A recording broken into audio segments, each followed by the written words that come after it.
our next guest, a man who has called 15 consecutive NBA Finals and has been the voice of the Knicks since 2004, and he has been waiting to accept what he was awarded and, if you will, inducted with last year. It was the 2020 Kurt Gowdy Award winner. He will go into the Basketball Hall of Fame on Friday. It's been a long time coming and very well deserved. One of our favorites here on The Rich Eisen Show, Mike Breen on The Rich Eisen Show. How are you, Mike? Hello, old friend. Nice to hear your voice. Nice to hear yours. Live talking to each other. And, of course, this is always the time of year where it's like right around the time where I'm watching your sprinting ability on various videos on Twitter all the time. How long, before you sprint, how long do you stretch? Oh, Mike, you're getting into a very touchy subject about my prep for it. This year, my prep for it was to go on an anti-inflammatory cleanse. I dropped 12 pounds about in 3 weeks prior to the run. Didn't run faster. It's my start and my finish. And that has now been confirmed by analytics. That is actually true. So it's all of that. That's my way of... The key now, as we get older, is just if you come away without an injury, it's a wild success. In one piece, Mike. I came away with one piece. But the best number is what we raised for St. Jude Children's Research Hospital, which is, as you know, what it is all about in this world, doing whatever we can while we're here. You know what I'm saying? Well, that's one of the magical places on earth. It is beautiful. So thanks for joining today, Mike. I appreciate it. Congratulations. And this has to be a hell of a speech. You've been working on it for a year, I imagine. Coming on Friday, right? No pressure. No pressure. You know what? It's funny. I didn't because, it was postponed a couple of times. It was supposed to be in August. And I'm like, I have all summer. And then it clearly wasn't going to happen in summer.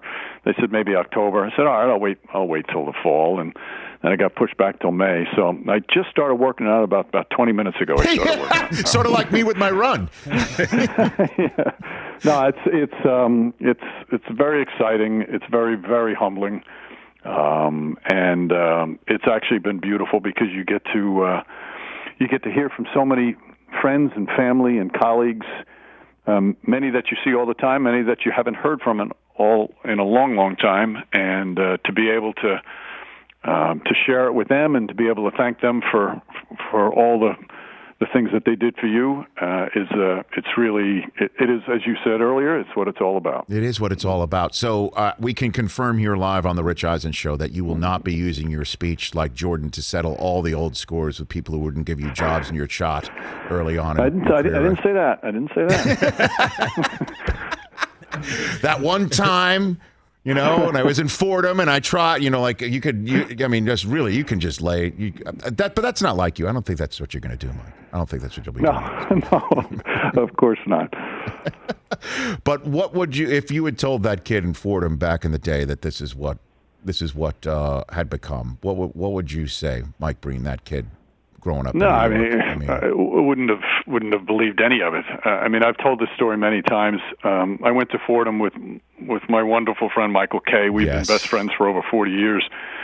And we used to sit in the student cafeteria. And, we were both student broadcasters at the college radio station. And we'd talk about what we want to do. And I would say, well, my dream job would be broadcasting the Knicks. And he would say, my dream job, broadcasting the Yankees. Yes. And then would have a good laugh, like these two fools thinking along those lines. So it's nothing you ever dream about. But then as you go through it, you just, you feel so blessed, and in many aspects you don't feel like you deserve all the wonderful blessings you've had.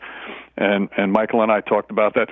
In fact, not to go on off tangent, but I got a text from him yesterday that was something that I'll always save. It was just such beautiful words that he sent, and that to me has been the most wonderful part of this all is him being able to tell me something and me being able to tell him something back, and how much I love him as a friend. So those kind of things, when you think back all those years ago and then come to now, it gets a little overwhelming emotionally. Okay, is one of my favorite people. I mean, he's a great human on the planet who is just one big great human. I love that guy, and Not just because he invited me to his Christmas party with Danny Aiello in the basement, of his apartment years ago, standing shoulder to shoulder with just so many people who were just. I imagine you were at those parties too, Mike. You must have been at those Christmas parties. I was, and then I realized there was a possibility that some of those parties could go sideways, and it might not be the best place to be seen. No, they were great events, and it was, you know what it was, Rich? It was bringing all people together in our business, right? And it was just so much fun because often it was people that you hadn't seen for a whole year since the last party. No doubt. Well, congrats in advance of your induction. It is so well deserved, and I couldn't be more happy for you. And then look at what we've got going on tonight here in Los Angeles, Mike Breen. I don't know what's more surprising, the fact that the Lakers are having such a struggle in an injury-riddled struggle, or the fact that the Knicks have the same record as the Lakers coming into this game. They have the same record. And the team that is on the upswing because they are more, I guess, well put together and healthier are the Knicks. What has this renaissance been like to call and see front and center, Mike? Well, I think all of us, when we think about our favorite teams that we root for, regardless of what sport it is, to me, the most enjoyable seasons as a fan, whether it be for me like a Mets fan or a football Giants fan or a Knicks fan, were the years where the team just completely overachieves and they come out of nowhere and surprise you with their terrific play and their success. Those are always the fun ones. The years where one of your teams is a championship contender and you think they should win the title or could. I mean, they're great, obviously, and especially if they do win it. But I've always felt these are the kind of years that are most satisfying and the teams that fans remember. And that's what I feel about this team because, for Knicks fans, it's been years of really torture in terms of, so desperate and so hungry just to have a contending team. And it seems every year right after the All-Star break, the season goes off the cliff for whatever reason. And for them to be a team that every month seems to get better, that's what's been really fun. And early defense carried them. Now all of a sudden, they've had one of the best offensive teams over the last month. They're one of the best three-point shooting teams in the league. I mean, that was their number one weakness coming into the year. It's incredible. And I think I said on the air during a game on MSG last week before a game, I said, the Knicks have the 8th best record in the NBA. And then I said, let me repeat that. I almost couldn't believe me saying it, that They had the 8th best record in the entire league. And it's a credit to, starting with Thibodeau, and then with players who are willing to be coached hard and bought in and are willing to sacrifice individual successes for team success. It has been so much fun to watch, Rich, because they play the game that many of us love when it's, what's the old expression, the whole is better than the sum of its parts. And they are the epitome of that. That said, they've got a hell of a part in Julius Randle. I've got Mike Breen here on the Rich Eisen Show. Where did he come from? We all know, obviously, how his career, and that's a big game and a big spot tonight, obviously, here in the home of the Lakers. And just watching him, it's just been, for me, and I go way back too, where I'm from, seeing him in Bernard King's 30 is just jarring, and how good he is.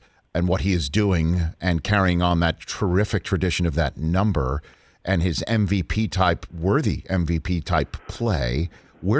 How did this all come together for Julius Randle, best you can tell, Mike? Well, I think last year was one of the hardest years of his career, if not the hardest, because he was coming to New York to, assume leadership and now show that he could be the guy, and it didn't work out. And amazingly, he's been so public about that. The piece he wrote in the Players Tribune, I would say to anybody who hasn't read it, read it, and you'll become an instant fan of Julius Randle, because he took a hard look in the mirror and realized, yeah, I can do some things. I have some talent, but boy, was I not a good leader or a team basketball player last year. And his numbers were okay. He was like 19 and 10 for crying out loud. And most guys think, hey, I did my job, but he didn't think that. In fact, he thought he did a poor job, and what he spent his whole time off improving on every aspect, and that's the thing that blows me away. He's improved on every facet of his game, not just shooting, but shooting from the free throw line, his mid-range shot, his three-point shot. He's improved his defense, not just his on-ball defense, but his help defense. He's improved his decision-making. He's improved his leadership. It's one of the biggest one-season turnarounds of a player that I've seen in almost 30 years of broadcast in the NBA, and it's because he realized that he fell short, looked in the mirror, and said, "I'm going to do something about this." It's truly a terrific, incredible story of a one-year turnaround for a player like that. So obviously, the playoffs are going to start very soon. There's that one game play-in if the 7 seed is lucky enough, and then obviously a tournament could actually unfold from all of that. So and we know that LeBron is not very keen on that idea, and that starts very soon. The best team that you've seen this year, Mike Breen, would be which? Obviously, you've seen a ton come through Madison Square Garden, and then your work with the NBA on ESPN and ABC. What do you got for me on that front here? Well, to me, the most dangerous team, the team that looked to me to be the most unbeatable, and it was only for a short stretch, and obviously their whole success possibilities is about their health, is Brooklyn. Brooklyn, if those three guys are healthy and playing together, they're unguardable as much as any team that I've seen, and Golden State is certainly in a category like that when they had the three of them. Right. But they're phenomenal. But right now, health is the number one intangible. It always is every season, but nothing like this year. And I think it's brought everybody kind of closer in terms of who's championship contenders. I don't think I ever remember saying that I could actually see 8 different teams win the title this year. I don't think I've ever said that. If you said 5, that would be a lot. But I really do believe 8 teams have a legitimate shot, and all the intangibles we just talked about have something to do with it. But Phoenix and Utah have been tremendous all season. They're right there. The Clippers and, yes, the Lakers as well.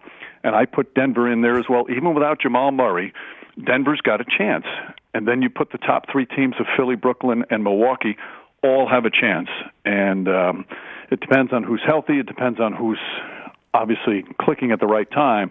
But it's as wide open as I've ever seen in all my years doing the league. Well, then, to use your well-known phrase of bang, Steph Curry has been maybe the bangiest of them all, certainly in recent days. Who's your MVP, Mike? What do you think? Who would you put a vote for on that front? I would, and I do think you really need this year to wait to the very end of the season. Sure. Because there's still so many important games, and we kind of tend to have our votes all set like a month ago. But to me, with so much at stake still, these games are huge. And to see how somebody performs in these games. For example, Jamal Murray goes down, and Jokic says, "Okay, I got you. Don't worry." So that showed me a lot. So right now, I would say he's the guy that I would go for, just for his consistency, for his overall what he does for that team night in and night out, and quite frankly, his ability to stay on the court is, that's one of the key statistics for every team this year.